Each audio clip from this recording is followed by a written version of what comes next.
Alright, ladies and gentlemen, welcome back once again. Very short break here as our fourth match is now underway. Team Empire facing off against Mouz Sports. I'm Zayori, joined once again by Hippie. He's back. Just one game there for Liquid Bulba, and it actually worked out pretty well because he had to go before too long anyhow. Probably didn't have time for another game. So I love it when things like that just work out, Hippie. How are you, man? Doing good, man. Happy to be back. Did catch Sam. Very, very happy to hear him. Yeah. Wonderful guy. Smart guy. Smart guy, yeah. So, yeah. It was nice to have him on, I think. Yeah, it really did work out. He PM'd me this morning and say, hey, I wasn't sure if you had a co-caster, but now I see you got Hippie, so no problem. I was like, actually, Bulba, I have just the game for you, and it's game 3. It really did work out well. So we're slowly but surely catching up here. And I wouldn't mind a little breather in between games to scarf some food, as I'm still working on my breakfast here, gross and cold as it is. Still trying to get it down, but regardless, glad you're back with us. And Empire versus Mouz should be a pretty good one. And looking at the stand-in situation, Mouz do have a semi, I don't know the right word, consistent stand-in roster here. Of course, we recognize Crit and Exist. They've been using Cat for KM and Unicorn as their stand-ins a lot recently, and we saw Tasty yesterday, I think. So players that they're semi-familiar with, and of course Empire are going to have their full roster. So just always important to note from the get-go. Let's talk about this draft a little bit. Elder Titan first picked, Mirana and Crystal Maiden snagged by Mouz, and then they did grab the Abaddon. A nice change of pace. We haven't seen too much Abaddon play lately. Really only Abaddon Bristleback is the only time we've seen Abaddon picked up, I think. So I'm curious what Empire have in store here. Maybe they just don't want to have to deal with 5-second Mirana arrows. You never know. Yeah, possible. But I mean, just, in general, he's reasonably strong if you're trying to play a defensive style. He can be used aggressively for diving with really, really good diving heroes, but all in all, he's good against those bursty teams. He's good against any team with a lot of crowd control, and any time where you're playing a lineup that just wants to extend fights for some reason or another. I mean, let's go way out into Fantasyland and say someone drafted Necrophos. Yeah. And that's a situation where the longer you extend the fight, the more dangerous he is. I mean, more so than other heroes. So, just stuff like that. Yeah. For sure. Still curious where this draft is going to go. They've got a lot of options at their disposal. Elder Titan, a staple first pick. Doesn't really reveal too much. Going to be a Clockwork. Still pretty standard to start things off here. Good synergy, though. Like, CM Mirana Clockwork, that is a lot of really good synergy. You have 2 good setups for the Mirana arrow. You have, obviously, both 2 really good long-range follow-ups between the Clockwork Hook and the Mirana arrow. So anyone CM gets a freeze or a slow-on is really just kind of easy pickings for either of those heroes if they happen to be nearby. And CM, of course, will let them spam their spells a little bit more, give Clockwork the mana he needs to spam that flare, make sure he's never quite running dry, and let Mirana get away with being, kind of liberal with her Starstorms, which generally are a pretty high mana cost for a hero that doesn't really get a whole ton of early mana. But so she won't need to build, she won't need to go something like a bottle, and maybe she can get away with, doing a little bit more aggressive of an item build, get a little more damage, get phase boots, of course, because that CM will keep her filled up. Yeah, and does same story, different chapter for Clockwork as well. He doesn't have the worst mana issues, as his abilities are lower mana cost than someone like Mirana, but still having that Arcane Aura early on lets him be a little bit more aggressive with those abilities, and can throw out those cogs a bit more, can actually be a little bit more effective in burning mana. So, alright, Starladder going to be picked up again, this time as a 3rd pick. Second time today, we'll see some Starladder action. They really want to make him work, don't they? Yeah, it seems like it. Although, I mean, hey, Abaddon with Starladder, that means maybe he can get away with not building a Vanguard. He can go for a little bit more of an aggressive first item.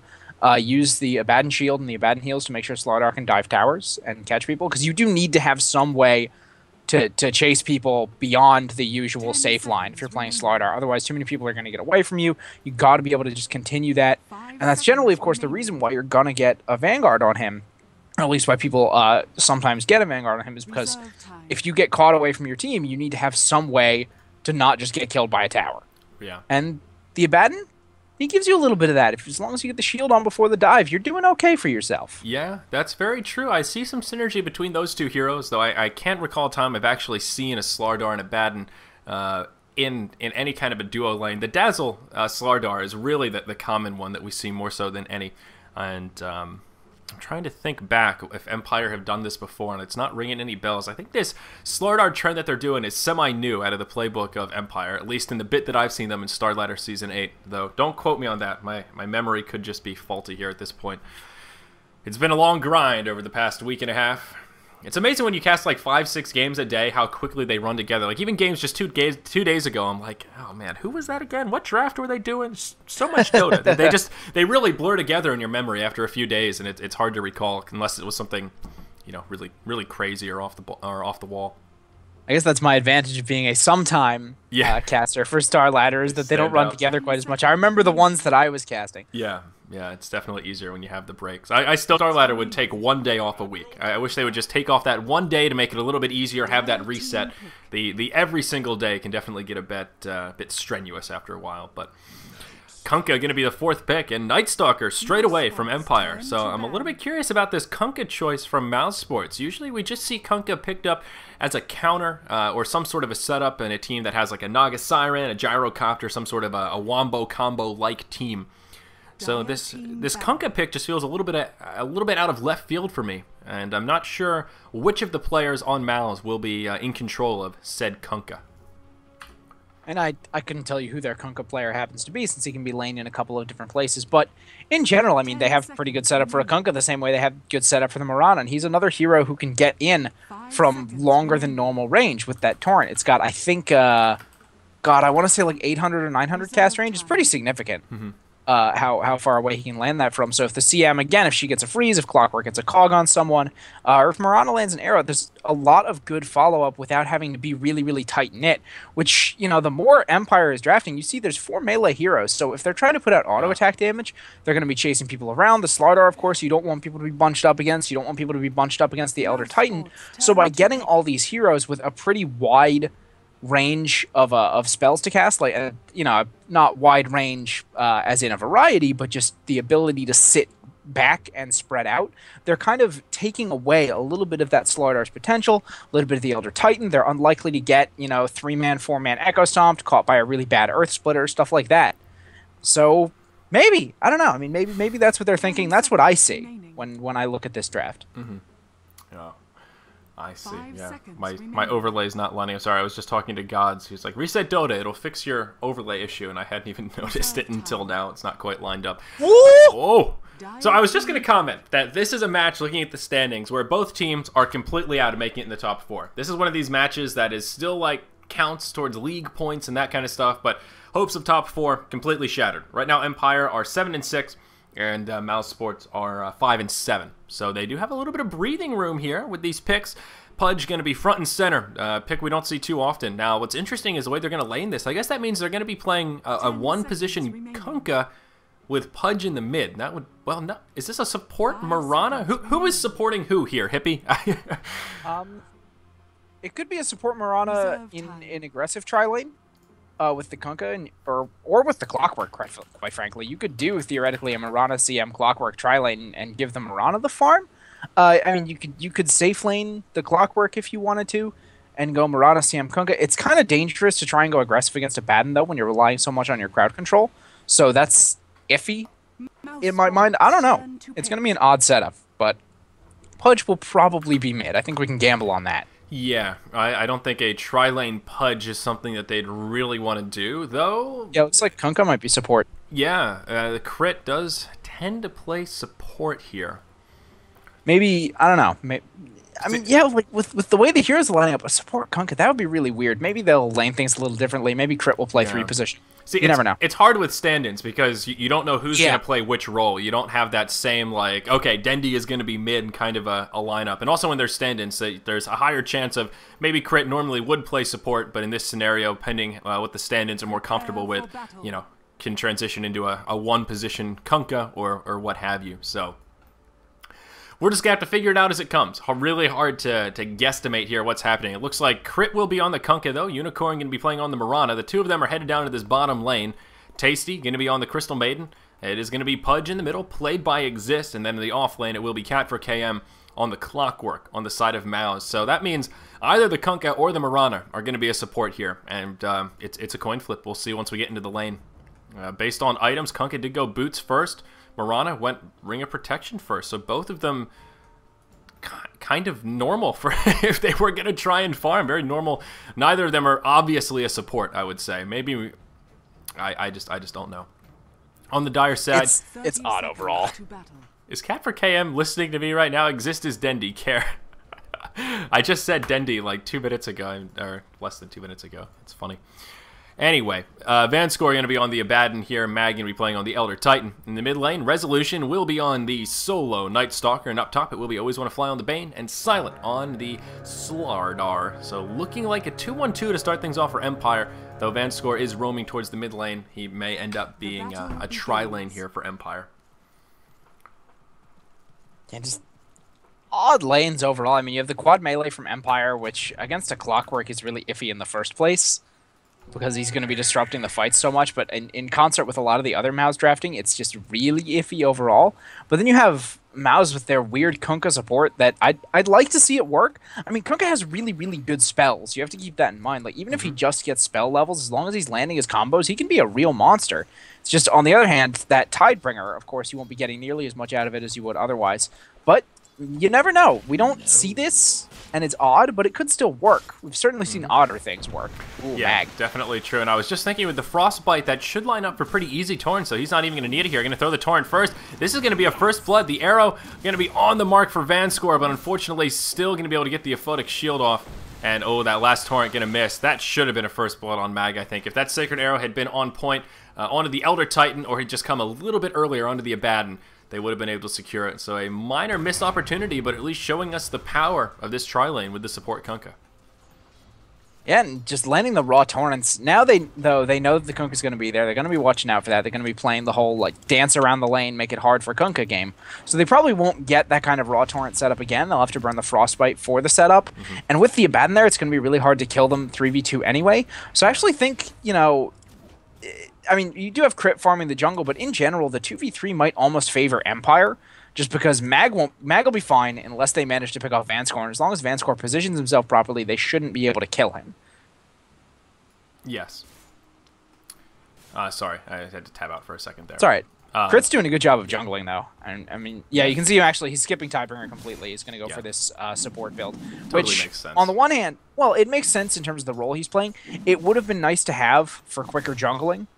Be able to clear stacks maybe, if you can just kind of start stacking up maybe the hard camp and then clear it slowly with Tidebringers in between pulls. He would have been able to get a little bit more out of the jungle, but he doesn't want to slow down the skills that are actually useful in a fight in exchange for that slightly faster jungle clearing, you know? Right. And he can always just level it up later. You need those value points in the spells first, and then you can start picking up that jungling. Does make a lot of sense.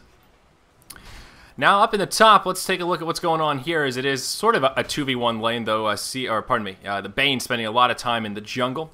Cat for KM doing pretty well as an off laner, sitting 6-1 right now. Starladder off to a pretty solid start, sitting 10-3 in the mid. An interesting matchup we don't see too often. Pudge versus the Night Stalker. We see a 13-2 Pudge. Whoa, almost going to hook Resolution there, but the pesky creep, going to be in the way. At a pretty even farm across the sides. Pudge, I guess, has kind of a small edge here, but that may not last once it turns nighttime. So far a pretty even exchange, though. Just about one creep kill apart from one another. And, oh, of course, while I'm looking at that, I missed the kill up top. Oh, that was so bad. I totally missed it. I didn't see any of it. I'm gonna assume that Cat for KM just went in a little bit too hard and didn't estimate for the brain sap. Yeah. That's what I always want to flag out the kill with. He was very, very low when he got the kill. Yeah. Cat for KM just didn't expect to go down, I guess. Oh no, Cat for KM. Is this going to be a repeat? There's an easy Slitherine Crush. Now, Bane does not have any mana here. Silent is going to go ahead and use the sprint. Going to try and path block, perhaps. I think this is going to be a kill. He's going to have another Crush coming up. Will connect barely, but does get it. Oh, Cat for KM. The first kill, okay, maybe you didn't realize Bane was that close. That one, that was just a pure misplay. Thinking that he could solo down the Bane. I don't think he has enough damage to get an easy solo kill there. And that was just such an easy setup for Empire. Now, speaking of easy setups, with Bane. Down here in the bottom, Mag going to be in some trouble. The Torrent will connect. This should be a kill. Down he goes. Kunkka actually going to be able to grab that one. So the Aphotic Shield, it helps, but not going to be the end-all, be-all of survival. As Elder Titan does take a spill. That will make it 1-2 here at the 4-minute mark as Mouz get a kill on the board. Empire proving me wrong, man. I said Mag would be fine as long as Vanskar was alive, but nope. Just a little bit too much damage coming out right there. Yep. Yep. So let's take a look at the graph, see where the initial bouts of farm are going. It is going the way of Empire. I guess you could say that the big outlier is kind of this off lane, where Clockwork's struggling much more than his counterpart down here, the Elder Titan, as well as the Abaddon. Empire getting slightly better lanes here with this 2-1-2.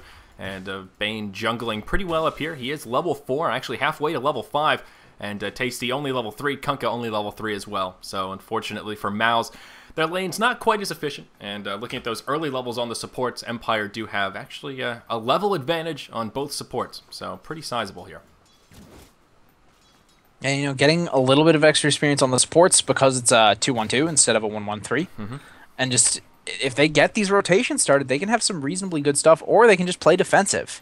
You know, I mean, the Bane could rotate to set up kills at the same time. Like, he could set up for someone like the Night Stalker. He could probably go and do pretty well in the bottom lane, depending on how he is doing for experience. Seeing as he's almost, you know, he's 200 XP from level 5. He'll have level 6 within the next couple of minutes, and he could get a lot done with that. Yep. Oh no, Tasty gonna be in some trouble here. Resolution gonna initiate. He did have an invisibility rune on. Of course, it is nighttime, and that will be a very easy kill for the Night Stalker. Not much Crystal Maiden could do there. And, well, Resolution gonna come out the victor. I don't think she should have died there, honestly. I think when she got path blocked. When she got path blocked coming through the trees, she should have turned around and immediately run for the tower. Maybe she wouldn't have gotten there, but she would have been at least a little closer to the Mirana. Maybe an arrow could have come out. There should have been more of a response against Resolution if they had been paying attention for the path blocking. That's one of those, it's very obvious when you're looking to see, oh, he got path blocked, but that's true. If he was looking ahead at the creeps, might not have caught it right away, even though it's that sort of finicky. But you're right, if he had been looking and noticed the path block, he could have turned about face, and they could have had some follow-up there. But it seemed that they just weren't quite ready for him to have the invisibility rune. I'm not sure when he grabbed it, if they had ward coverage, if they actually saw it or not.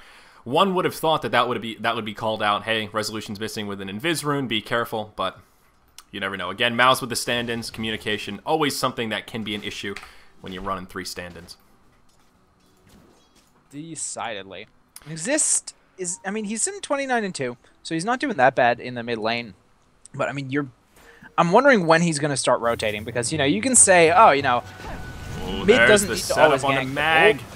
The X marks the spot, into Torrent, arrow, and the Aphotic Shield comes. It will be enough to keep him alive. Tasty going to take some return damage. Van scoring the front lines here. Now Resolution with a haste rune going to make his way down to the bottom. Someone's going to die here. Pudge going to come down as well. There's the Dismember onto Resolution. He's actually taking a lot of damage. Sacred Arrow follow-up. Well played by Mouz right there. They do crowd control down the Night Stalker. Nice rotation from Exist as well. Hook is going to connect with the Elder Titan. That's going to be another kill coming the way of Mouz. Double kill actually for Exist. Well played by the Pudge.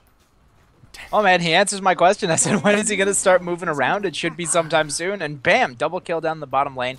Really nice catch onto the Night Stalker. Got kind of trapped in there. Too many units preventing him from leaving the secret shop and then getting dismembered by Pudge. And then just, you know, easy little hook.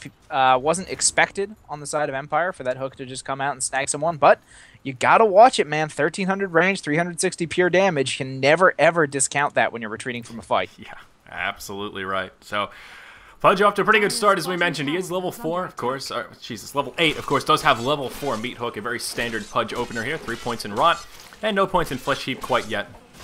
No need for it. Looks like he is going to go Urn of Shadows as his first item, following that bottle, and may just go ahead and upgrade those boots. Kind of curious, actually, how he's going to build Pudge. We see Pudge so infrequently that, I don't know, what is the go-to build for a Pudge here? Do you go for, you know, that Hood of Defiance into a pipe? Do you go for, like, early Boots of Travel? I don't know what's going to work best here for the Pudge. I think you at least get a casual cloak and then build as the game demands. If you need a little bit more mobility, maybe you do go for those boots travel. If you need map mobility, if you need a little help getting in on people, an early Force Staff can be good. Remember that Blink Dagger is enabled on Pudge now as well, which is significant if he chooses to go that route. If he wants to go like ultra kind of gank long range mobility, because yeah, I mean you can just get Blink, Dismember, Rot, and then you save the Meat Hook for a finisher, which is pretty huge. I mean, not having to take the gamble of am I gonna hit the hook? Yeah, and Exist thinks he's sitting there. It's possible. It's possible. I do think he should probably go casual cloak first. Yeah, for sure. But grabbing that Blink as an early core item here does synergize well with the Mirana, because that makes for a pretty easy arrow follow-up. You can hop in, dismember off the bat. Mirana should be able to connect with the Sacred Arrow following that up, of course, pending creeps being in the way. So I think that would be a nice synergistic item for Mouz that would take some of the pressure off of Kunkka to be the initiator. Though, that being said, they could just do that same rotation, let Kunkka initiate and allow Pudge to do something a little bit different with those items. As I'd mentioned, maybe an early pipe or something else. Is Ag's Scepter really a viable choice on Pudge? Is that worth getting, or is that like an ultra late game 50-minute 6-slot Pudge kind of item? That's like I'm like incredibly farmed and the rest of my team needs my ultimate to be incredibly damaging. Like they don't basically if your Pudge is someone who's super farmed and you need to be putting out a ton of damage with the Pudge, you can get the Ags, but I think in general it's probably better if you have that much money to get something a little more supporty like a Shiva's. Like I mean maybe even a Hex instead, as long as your team can also put out the damage and as long as you're not just dying the second you dismember, because that I mean it does give you the life leech, but I mean it's situationally good, I think is the short answer. Yeah, that's true. The life leech is good, and it adds damage based on how much strength you have. So if Pudge is really farmed, has racked up a lot of strength on that flesh heap, it can add a significant amount of damage, but I don't know that it's worth the investment, at least not as an early core item. Not in competitive play, at least. Seems to be a little bit more of a pub build, where you're sort of a one-man show playing for yourself, and you need that sustain, that kind of stuff. But actually, double Vanguard's going to come out from Empire. Not too often we see 2 Vanguards on one team. We'll hold that thought here as there is some initiation up in the top lane. Cat4KM going to hook shot forward. He will trap. Always want to fly into Cogs. That's another bit of synergy that we haven't mentioned. Hook out of the Cogs. If you're near them, you can hook him out, and then he gets cogged right away and gets pushed in mana burn, and that's what they did right there. So no way Bane's surviving that one. Cute little bit of synergy there between those 2 heroes. Yeah, anything that repositions a hero to the side of Cogs you want them on is pretty significant. Yeah. And repositioning abilities with Clockwork in the game are incredibly powerful on both sides. Well, down at the bottom, Mag maybe going to get initiated on here, but whoa, in the top, actually, Crystal Maiden going to fall. Slardar, with that Aphotic Shield on, is going to dive this tower. Cat4KM trying to do some fancy footwork around the tower for those tower shots to add up. But that early Vanguard on the Slardar going to make him too tanky. Out comes the amplified damage, and actually, Slardar going to be able to finish him off. Now, while that happened in the bottom, they were able to kill the Elder Titan. That same classic combo, X marks the spot, into Torrent, into Sacred Arrow. Makes for a pretty easy kill, but of course, Mouz do not come out ahead. A 2-for-1 across the map. And they lose their top tier 1 tower. First tower of the match does fall in favor of Empire. I mean, that's exactly what you get the Vanguard for. You get the Vanguard so you can sit under a tower and not have to worry about it just murdering you. And it's basically a 10-minute item for the purpose of being able to go ultra aggressive. Yeah, and now Slardar's farm is actually really scary. Look at that net worth chart. He's 5.7k. Highest on Mouz is that Mirana at only 4.3k, and this is where Slardar can really start to get out of control. He certainly can snowball, and maybe pulling up that gold to grab himself a Blink Dagger. He is going to walk his way into a Clockwork here, and is going to be able to connect, but Pudge going to connect with a hook as well. That's going to be the end of the Bane, and Slardar actually going to fall. They will turn it around as a Torrent inside the Cogs will be enough to finish him off. Now Resolution going to come in. He'll take a Frostbite. They're going to try and pursue, but are they going to have enough damage or any sort of lockdown to catch up with him? Maybe a Sacred Arrow could connect. Nope, not going to throw it. Doesn't have the cooldown in Pudge. Whoa, off to the side. Is going to finish off the Abaddon as well. Pardon me, I did kind of miss that as I was anticipating the arrow. Of course, it was still on cooldown. But another swing in momentum here at 3-for-0 going the way of Mouz. Yeah, it was... Even if you have a Vanguard, you can't be quite that manly. I mean, he was sitting far from where any support could get to him. The Pudge hooking away one of his friends was probably one of the most significant things that happened right there. Ooh. Hook in the mid lane, going to grab onto Mag. Unfortunately, doesn't have the mana to dismember. Oh, how unfortunate. Still a nice hook. Moonlight Shadow comes out. His Resolution is looking for a kill here. I think the Moonlight Shadow will be enough to thwart his efforts. And yeah, he is just going to back up here. So as I was mentioning before that fight, though, double Vanguard, there is one out on Resolution. So it seems that Empire are putting a lot of stock in getting an advantage here in this early/mid game. That's when Vanguard really does start to shine, while that block chance is pretty significant. That 40 damage is high relative to the amount of right-click damage that your opponents are putting out. Empire, they're going to do just that. Look at this aggression here. Tasty actually in a lot of trouble. The Illusion's going to finish him off. That minus armor, allowing those illusions to do a lot more damage, compliments of that Amplify magic.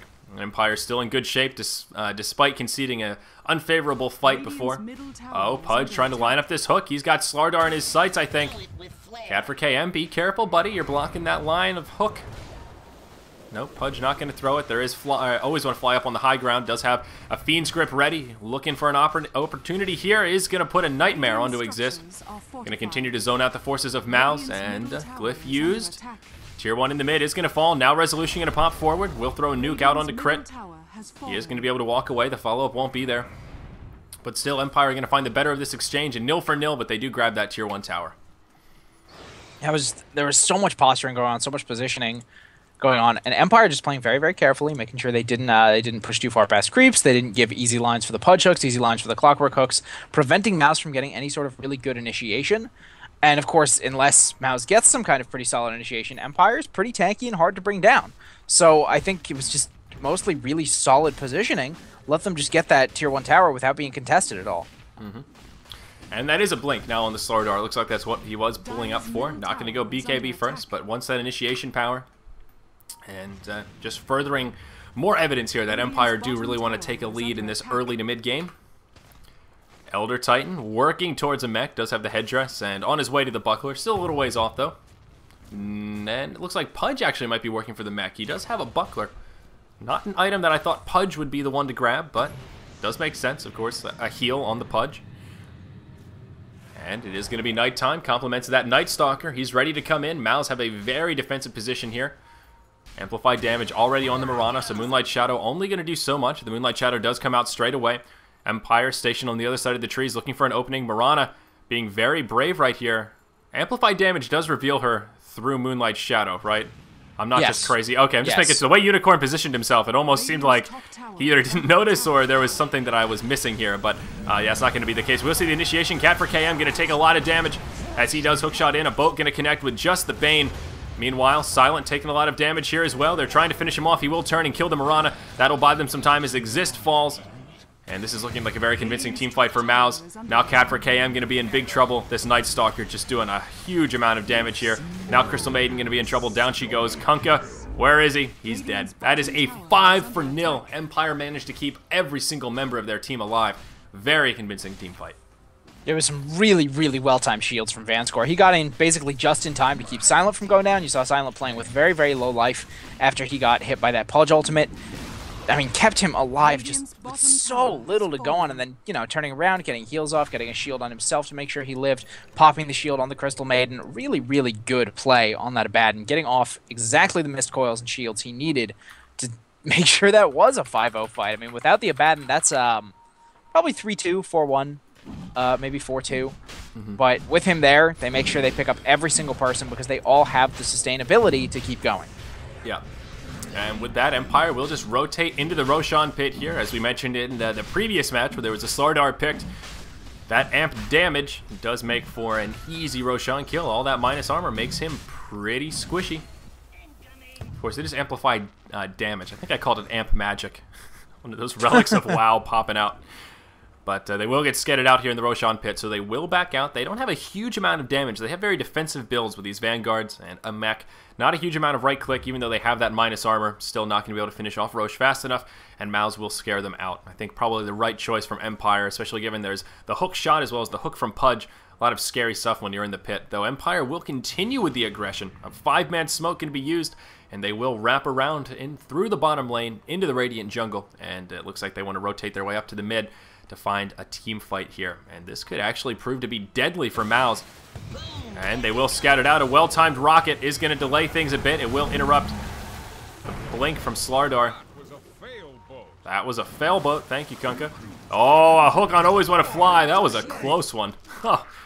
Wow. So, you know, that was a really epic play from the Clockwork right there. And that's one of those, you got to wonder, was that just by happenstance? Did he just throw a rocket up there because they were sort of suspicious? Or was that just lucky? Because he revealed the smoke and then also hit with the rocket kind of simultaneously, interrupting the blink from Starladder, not giving him the initiation. Of course, it's not over yet as Cat for KM is going to pay for it. Down he goes. So kind of be a 1-for-1 here, and they're going to continue to pursue. It is nighttime, of course. The defensive hook going to bring Crit to the high ground. Starladder going to have the Slithering Crush. That is one dead Kunkka. Starladder just going to let him fall as he wants to try and pursue another kill. Not going to find it, though. And Mirana going to move into enemy territory. So it ends up still working for Empire here, a 2-for-1, and they just exchanged their Bane for a Clockwork Kunkka. But did they smoke on a ward or something? No, I don't see any vision. I think that was just a little bit of luck there from Cat for KM, maybe a little bit of that pro intuition kicking in. I think the timing of it was definitely luck. I think they definitely had a sense.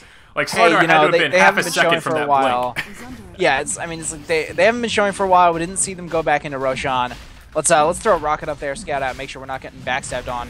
Getting the cogs down, I think, was just way more significant because he cut off Empire's entire approach. Yeah. So you saw, you know, Night Stalker, I mean, Resolution kind of wanted to go around on the Night Stalker through the tree path.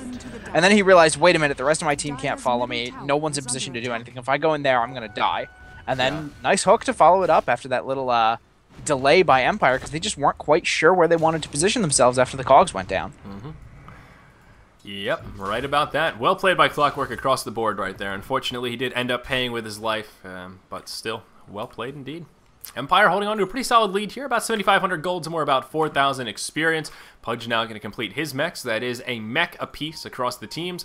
Resolution looks like he is going to be going for that Ag Scepter. Does have point booster and a Staff of Wizardry. I guess it could be something weird like a casual booster and a Necronomicon, but I'm going to guess it'll be an Ags coming out. Furthering evidence that Empire does want to take a very successful mid-game here, as we are at that 20-minute mark. I mean, what else are they going to do? They have a Starladder in the 1 position. Yeah, that's a fair point. A fair point, my position friend. Starladder, you best be ending the game pretty early. Yeah. Well, this tier 1 in the mid is actually going to be defended. Starladder will port in. Pudge needs to be a little careful. He's off in no man's land. Does have himself a haste rune. Moonlight Shadow comes out. They may try and reinitiate here. They're going to poke forward. Starladder trying to get an amp damage on someone. Not going to find it. Now Pudge rotating back in. Nope, not going to throw a hook.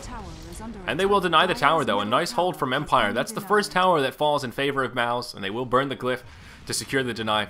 Well played there. They will press forward now. They've got all their cooldowns up. No reason not to fight. Bane trying to position to get in a good spot for the Fiend's Grip here. Going to hide in the trees. I like this choice. Gem going to come out for the Abaddon as well. They say they've had enough with this Moonlight Shadow shenanigans. And that Gem will cure their woes on that front. And we actually have most of a BKB picked up by Starladder, so he's going to be very difficult to bring down once he gets that done. He has about 1,000 gold to go. So if they can pick up another tower, maybe take another couple fights, or if he just farms for a couple of minutes. I'm sure that... Oh, he goes in, though. Uh-oh. Here we go. Starladder going to hop forward. The Earth Splitter going to come out. Is going to bring Tasty back. Won't be enough for the kill, but Cat for KM going to take some damage as well. Two very low health heroes on Mouz. Going to survive for now. No, Cat for KM is going to fall. Oh, what a ghost ship going to come. The mech falls out, and they'll all survive. A great ghost ship. Unfortunately, the follow-up just isn't there. Hook from Pudge going to connect with Resolution. He'll get healed up. So far, Vanscore doing a lot of work in this fight. There's the Torrent. X marks the spot combo. Resolution still taking a lot of damage. But he is fine for now. Silent going to hop back in. He still has the Aegis, so he can afford to be a bit hyper-aggressive here. Night Stalker is going to fall. Kunkka actually buys back. Now Pudge in big trouble. They will continue to pursue another Slitherine Crush, the negative urn, and he will fall. Crit going to come in. Nightmare comes out on top of him.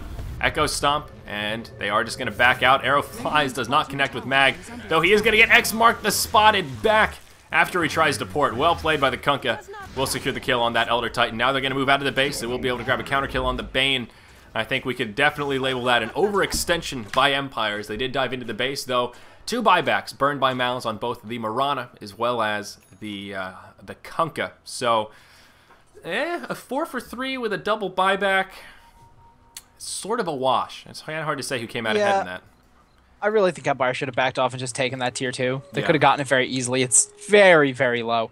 And then, you know, it becomes a little less dangerous to be diving at the very least because you don't have to retreat through a pair of towers. You'll probably have a little bit of creep support instead of being all alone. And then just in general, overcommittal. But at the same time, you saw how incredibly difficult it is for Empire to get picked off. And now Elder Titan picking up a 23-minute Vanguard. I like the Vanguard on Night Stalker and on Starladder. You know, there are people who will say, "Oh, Vanguard is still crap." I think with the buffs, it's actually pretty okay. It also got a fix. It wasn't blocking what it was supposed to before 6.79, so overall it was just really bad. But now it gives you that early, like 10-minute diving power, like we were talking about earlier. On the other hand, 23 minutes, I'm not so sure. Yeah, it's one of those items, as I mentioned. The earlier you get it, the better it is, because it blocks that static 40 damage, and the later in the game, the less significant that block becomes. And here at the 23-minute mark... He could have gotten something like a Vlad's for that, or he could have started working towards an AC. Like, if they want to keep this aggression going, a Vlad's would have been amazing for them. Yeah, I 100% agree. I think Vlad's would have been much better here, especially with a Night Stalker as well as a Starladder. I mean, that is just so useful. We will see some engaging happening here. Resolution going to get caught in cogs. Exist going to be able to connect with a hook. but well, it will be enough to kill the Night Stalker. Earth Splitter did come out, and I thought it might be enough to keep him alive, but nope. Ghost Ship gonna fly, will connect with Always Wanna Fly. Cat for KM in sort of an awkward position here as he does Cog in the trees, will be able to port out. They're gonna be able to grab the Crystal Maiden, so a Night Stalker for Crystal Maiden. A nice setup by Mouz. Arrow comes in, does connect with the creep, but Empire, I think, still gonna feel pretty comfortable in a 4v4 just to knock down this tier 2 tower in the mid. What they should have done in the last push, they'll be able to just grab it now. Yeah, and Starladder with that BKB, now he can dive even harder. He still has that Aegis. So this is looking a little frightening. I wouldn't want to engage into this if I was Mouz unless I got a really good initiation. Then again, Exist has been hitting some serious hooks. And if he can just pick off one person before this defense hook, oh, is he going to get silent? No, he doesn't want to pull that in. Someone he doesn't want to hook right now. That's Starladder. Yeah, definitely. He still has the Aegis, on Night but Stalker. oh, all right, he's gonna hook Mag, and I think Exist might be in kind of an awkward position here. Silent gonna go through. That's the BKB, and now Exist in big trouble. Hookshot forward from Cat for KM, but he's gonna be regressed. He's gonna get silenced, and they're just gonna be able to turn on him. Slithering Crush once again gonna connect, and he's gonna fall. So that will be a 2-0 here. Tasty now gonna be in trouble. Make that a 3-0. Hopefully Empire don't make that same mistake again, though. A big Ghost Ship going to connect. Arrow will connect with Mag. The follow-up just not going to be there, though. Vanscore going to be able to heal him up with a Mistcoil, and he'll be okay for now. Mag going to get pulled forward. What? Oh, that was a hook. I was saying he got pulled forward. What could possibly have done that? Oh, maybe it was Pudge. And Silent going to hop forward here. That'll be the end of the Kunkka, and now Exist going to get pursued. He is silenced right now. I was going to say silented. But he is going to be able to make it back to the well. It looks like Unicorn not going to be so lucky. The defensive hook, Abaddon's still going to be able to finish him off. And now Empire going to start doing some work on this tier 3. Glyph is available by Mouz. They might be able to hold, but they have burned some buybacks here. Pudge did as well. So he is one of the defenders. Morano's on cooldown, as is Kunkka's. But Empire might not want to press their luck here. I don't know that they have to commit to this tier 3 right now with Pudge trying to line up for a hook.